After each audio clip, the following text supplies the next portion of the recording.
bukan tugas yang mudah.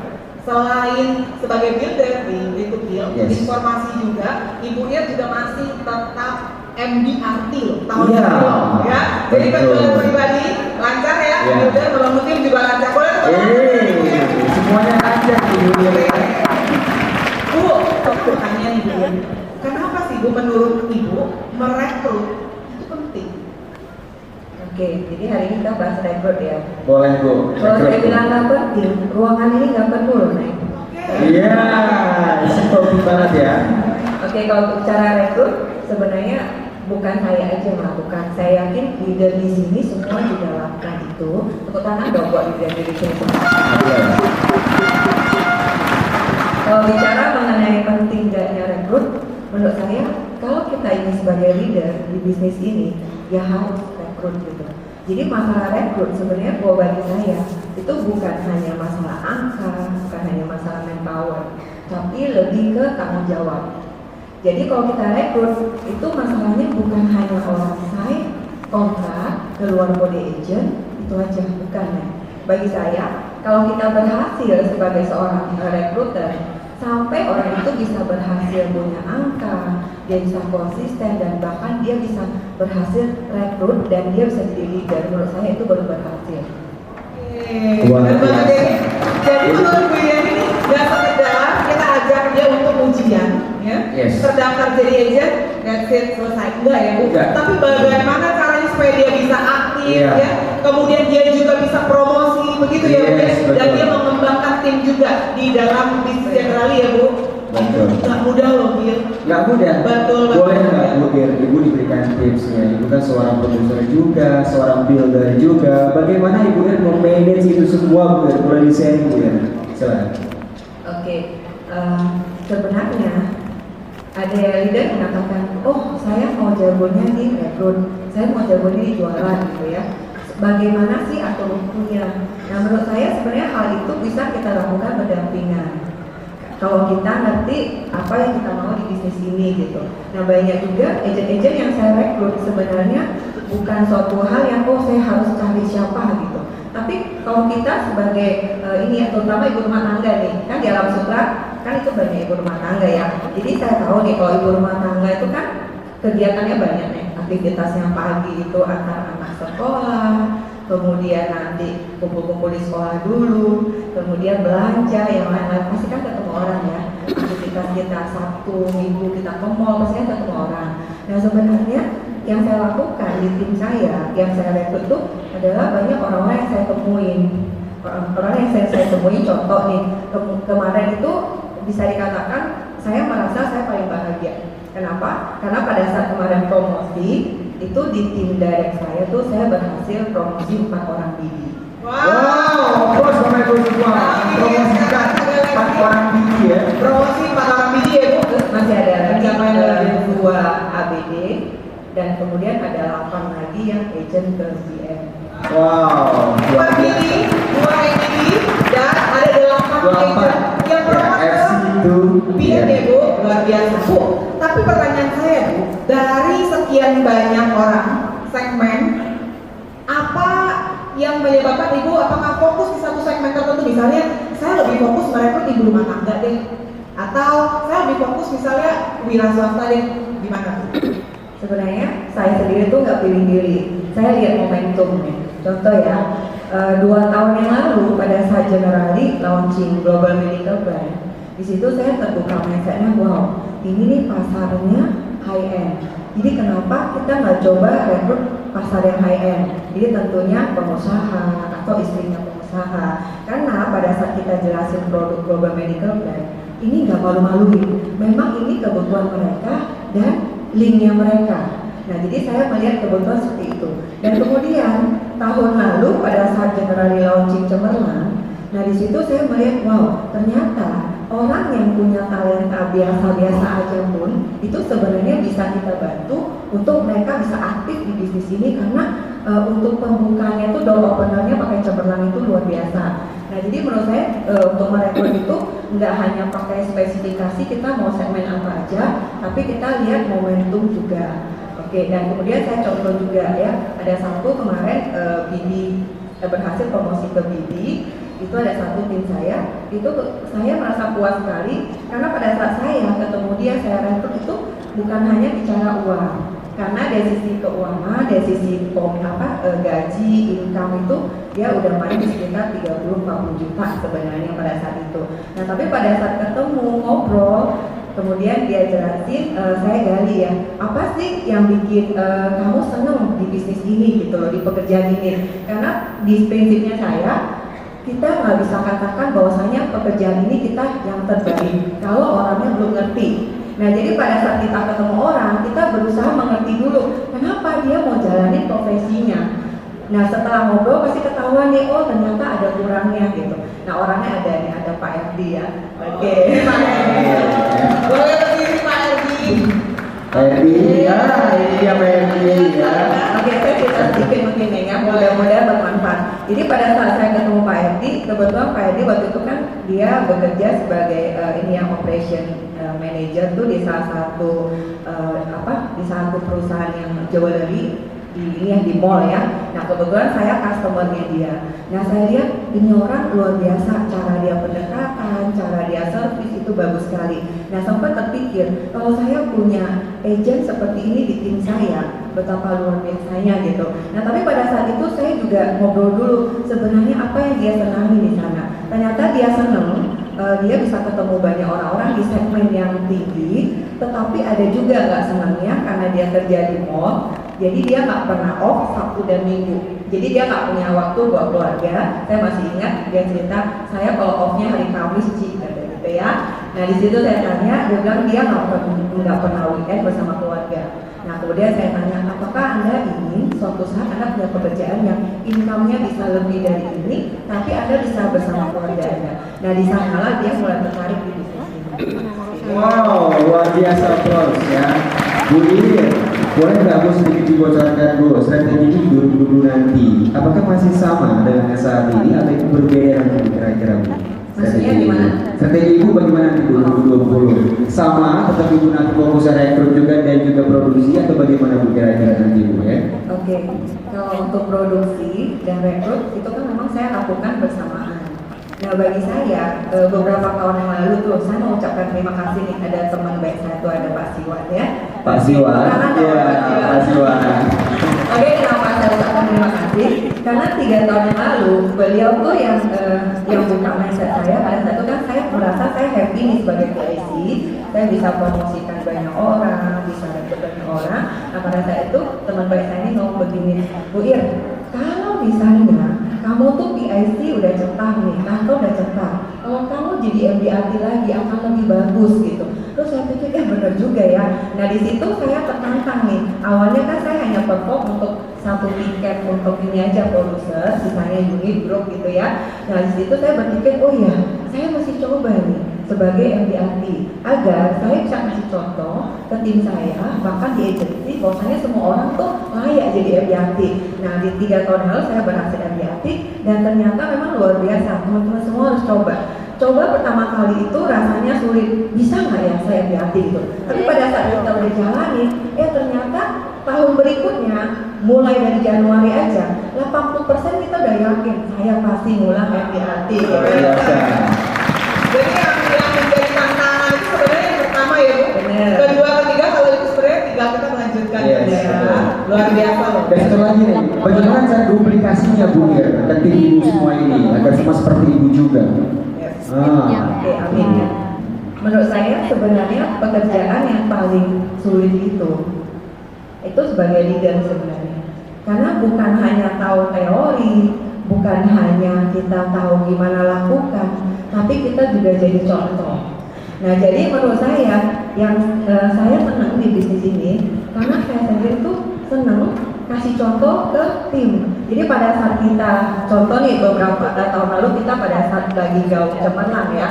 Nah saya itu bahkan sama tim kita itu turun ke lapangan nih, kita akan passing, kita closing order spot segala macam. Ternyata excited sekali dan tim semua ikut. Nah jadi bagi saya sebenarnya sebagai leader teori itu penting tapi nomor kesekian. Yang paling penting adalah pada saat kita tahu, kita lakukan, kita kasih contoh, itu akan menginspirasi yang lain untuk melakukan hal yang sama.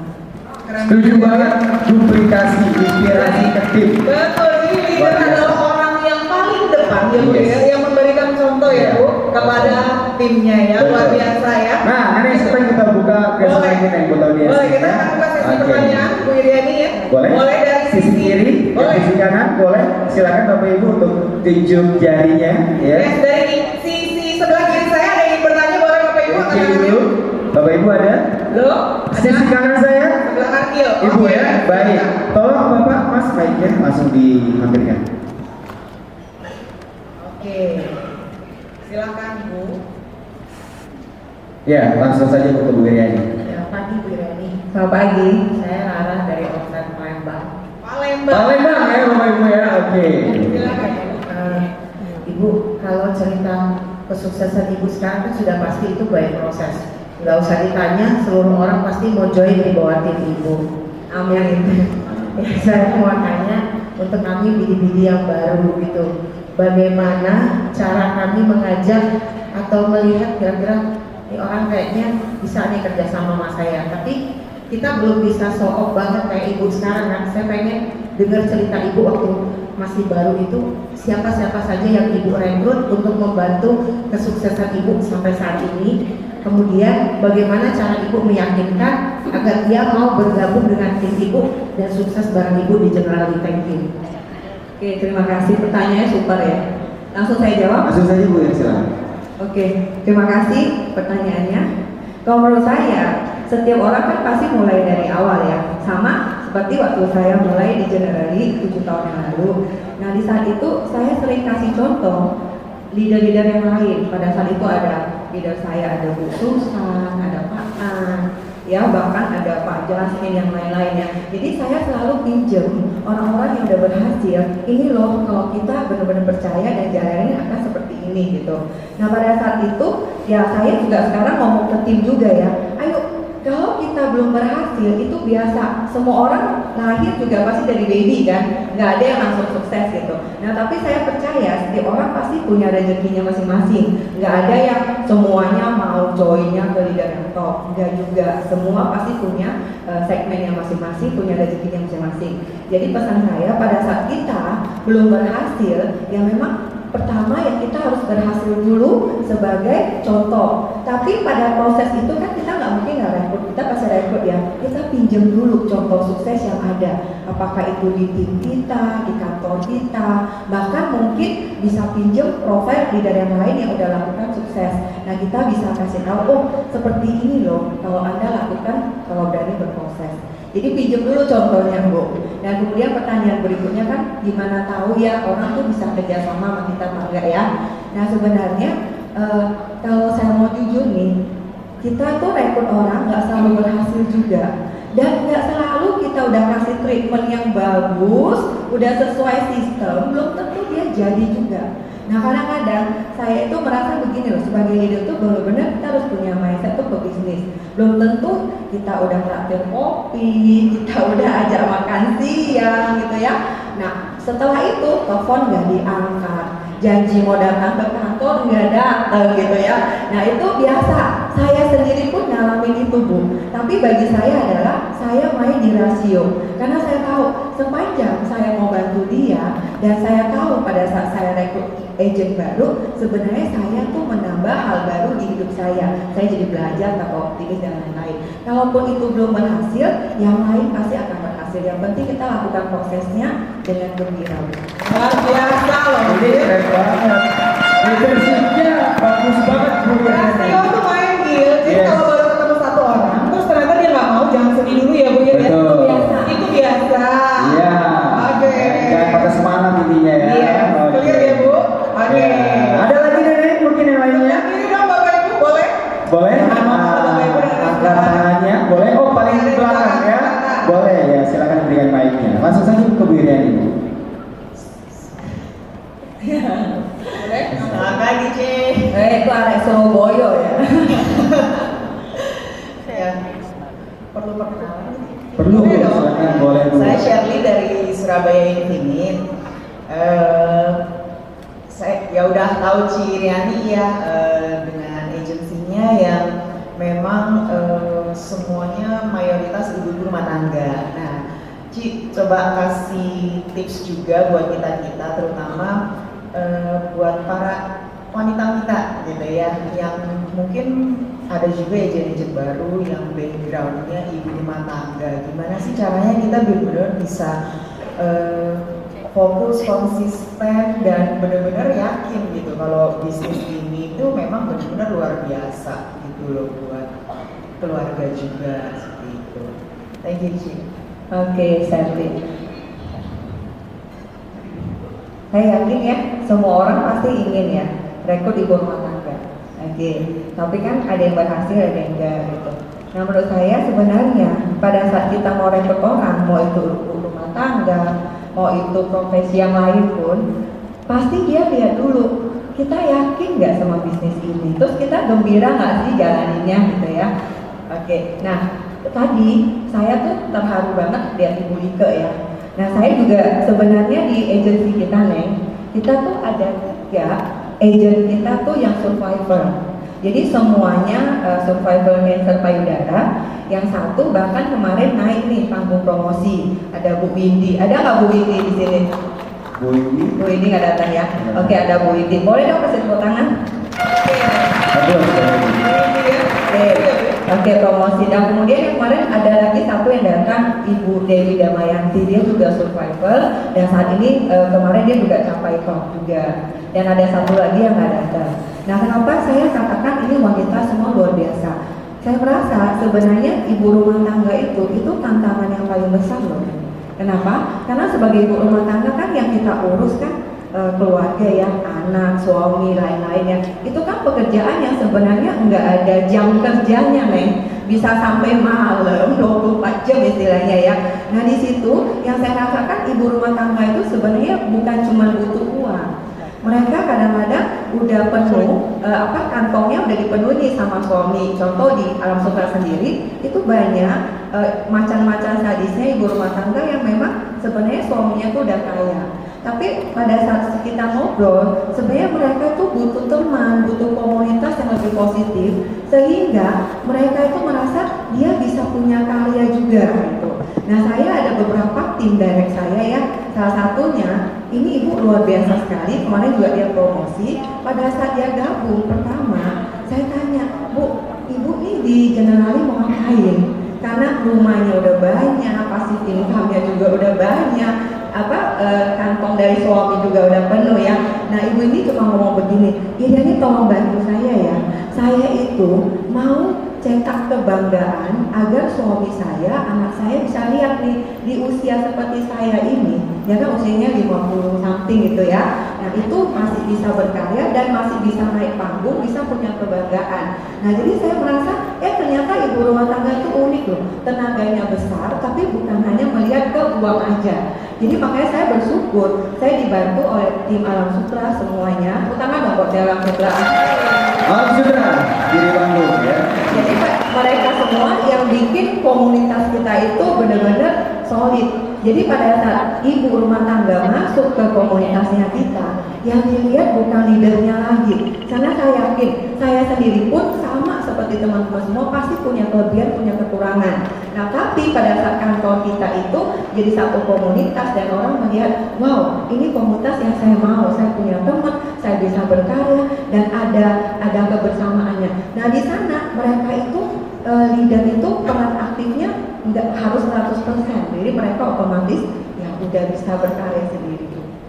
Luar biasa ya. Wow, keren. Oke, baik ya Bu Ilya. Jadi komunitas yang positif ya Bu, itu sebenarnya menarik orang-orang yang positif juga Bu. Yes, Setuju ya Bu? betul. Dan yang direkrut nggak melulu karena motivasinya karena materi ya Bu Ilya. Betul. Yang ada karena uang. Yes, betul. Ada juga Berkarya juga ya. berkarya ya, satu kebanggaan ya. Oke, Ibu Ilya terima kasih banyak Ibu untuk sharingnya hari ini. Thank you, Ibu. Luar biasa. Kita panggilkan. Kita di atas panggung ya Bu Reni ya. Kita panggilkan ya untuk Bapak Prasetya. Untuk Bapak naik ke atas panggung. Ibu Lika kami panggilkan dapat hadir ke atas panggung. Dan kami panggilkan untuk Bapak Edi Tuhirman ya, untuk naik ke atas panggung Pak Edi Tuhirman untuk dapat memberikan plakat ya. Bapak Prasetya dan Ibu Lika kami persilakan. dapat untuk naik dapat atas memberikan pelanggannya. Oke. Oke. Baik, sesi yang menarik ya. 3 pembicara yang luar biasa. Yang sangat luar biasa spesial ya. Betul Kita sekali. hadirkan di pagi hari ini. Yes.